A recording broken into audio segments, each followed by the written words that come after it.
கழுத்து கடியில எல்லாம் கசகசன்னு ஒரே கட்டியா இருக்கு. பார்த்து எடுத்து விடுங்க. ரொம்ப ஒரு மாதிரி இரிட்டேஷனா இருக்குப்பா வெயிலுக்கு அதுக்கும். அண்ணா பின்னாடி வாழ தூக்கிட்டு என்னடா பண்றீங்க? பயமா இருக்கு. சரி சரி எனக்கு காத்து பலமா வீசுறது பிடிக்கல. சீக்கிரம் முடிச்சு விடுங்க. வணக்கம் நண்பர்களே. இவர் பேர் தான் மைலோ. ஆக்சுவலா பார்த்தீங்கன்னா, இவர் விபுவோட டாக் ட்ரெய்னிங் ஸ்கூலுக்கு வந்து ட்ரெய்னிங்காக வந்திருந்தாங்க. ஸோ இவங்க வந்து ட்ரெய்னிங் முடிச்சுட்டாங்க. வீட்டுக்கு கிளம்ப வேண்டிய நேரம் வந்துருச்சு. அண்ட் பார்த்தீங்கன்னா, காது பெரிய காது. இது வந்து கார்கஸ் ஸ்பேனியல் ப்ரீடுங்கிறதுனால காது வந்து பெருசா இருக்கும். அண்ட் செஸ்ட் போர்ஷன்ல எல்லாம் கொஞ்சம் ஹெவி நாட்ஸ் இருந்தது. ஸோ அதை மட்டும் நம்ம ரிமூவ் பண்ணி பேக் பண்ண போறோம். அவ்வளோதான் செய்ய போறோம். ஸோ அந்த காது பார்த்தீங்கன்னா, இந்த கார்கஸ் ஸ்பேனியலுக்கு வந்து ரொம்ப லார்ஜ். ஆக்சுவலா பார்த்தீங்கன்னா, பீகிளை விட கொஞ்சம் பெருசா இருக்கும். அப்படிங்கும்போது இந்த குனிஞ்சு சாப்பிடும்போது சாப்பாடுலாம் நிறைய ஒட்டுறதுக்கு நிறைய சான்சஸ் இருக்கு.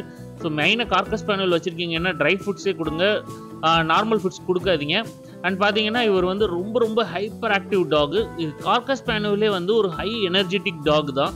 அது வந்து ஒரு சிங்கிளா ஒரு சின்ன வீட்டில் வளர்க்குறது வந்து ரொம்ப கஷ்டம். அதுங்களுக்கு நல்லா ஓடி ஆடி விளையாடக்கூடிய மாதிரி ஒரு இடம் வேணும். அந்த அளவுக்கு வந்து இவங்க ரொம்ப ஒரு ஹைப்பர் ஆக்டிவ் ப்ரீடுன்னே சொல்லலாம். அண்ட் கால்லலாம் பார்த்தீங்கன்னா கொஞ்சம் நாட்ஸ் இருந்தது. அதாவது பாதத்தில் தான், மற்றபடி வேற எங்கேயும் இல்லை. ஸோ பாதத்தையும் ஃபுல்லாக க்ளீன் பண்ணிவிட்டு, ஆனல் போர்ஷனையும் க்ளீன் பண்ணிவிட்டு, காலுக்கடியில் இன்னர் தைஸ் எல்லாமே க்ளீன் பண்ணிவிட்டு நம்ம வந்து பேத்திங் ஆரம்பிச்சாச்சு. அந்த இன்னர் போர்ஷன் க்ளீன் பண்ணும்போது சில டாக்ஸ் வந்து ரொம்ப ரஃப் அண்ட் டஃபாக பிஹேவ் பண்ணுவாங்க. பட் இவர் வந்து அக்செப்ட் பண்ணிக்கிட்டாரு. பட் என்ன ஒன்றுனா, தண்ணி குடிக்கிறதுல ரொம்ப குறியாக இருந்தார். என்ன ரீசன் தெரில. மேபி வெயில்னால ஒரு ரீசனாக இருக்கும். உங்களுடைய டாக்ஸுக்கு மெயினாக வந்து வெயில் காலங்களில் வந்து தண்ணி வைங்க. டெய்லி தண்ணி மாற்றிக்கிட்டே இருங்க. ஏன்னா அதுதான் ரொம்ப நல்லது. ஒரு நாள் விட்டு ஒரு நாளுங்கும்போது ஏதாவது தூசி கீசி பட்டிருக்கலாம், இல்லை ஏதாவது பூச்சி கீச்சி ஏதாவது விழுறதுக்கு வாய்ப்புகள் அதிகம். ஸோ அதனால் தண்ணி நிறைய வைங்க. இவருக்கு நிறைய தண்ணி அதுக்கப்புறம் குடிக்க வச்ச பிறகு தான் நம்ம அனுப்பியே விட்டோம்.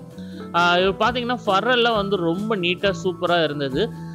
என்ன ஒன்றுனா, அந்த காது கிட்டக்க வளர்கிற நாட்ஸ் தான். இது வந்து நம்ம ப்ராப்பராக கோம்பிங் பண்ணணும். உங்கள் வீட்டில் வந்து நீங்கள் இந்த மாதிரி ப்ரீட்ஸ் வச்சுருக்கீங்க அப்படின்னா கோம்பிங் இஸ் மஸ்ட். அண்டு பார்த்தீங்கன்னா, ப்ளோயருக்கு செம்ம பயம் அவர். அதனால் கொஞ்சம் அமுக்கி பிடிச்சி தான் பண்ண வேண்டியதாக இருந்தது. ஒரு இடத்துல இருக்க மாட்டேன்ட்டார் ப்ளோயர் சவுண்டுக்கு. அதுக்கும் அடுத்து லாஸ்ட்டாக பெர்ஃப்யூம் ஸ்ப்ரே அடித்து அவரை கேமரா முன்னாடி காமிச்சு ஒரு சவுண்டு கொடுத்த உடனே டக்கு டக்கு டக்கு டக்குன்னு திரும்புவார் பார்க்கணும். ஸோ அந்த அளவுக்கு வந்து ஒரு ஹைப்பர் ஆக்டிவ் தான் கைஸ் இவர். இந்த வீடியோ உங்களுக்கு பிடிச்சிருந்தா லைக், ஷேர் அண்ட் சப்ஸ்கிரைப். நம்ம அடுத்த வீடியோவில் பார்ப்போம். பாய்.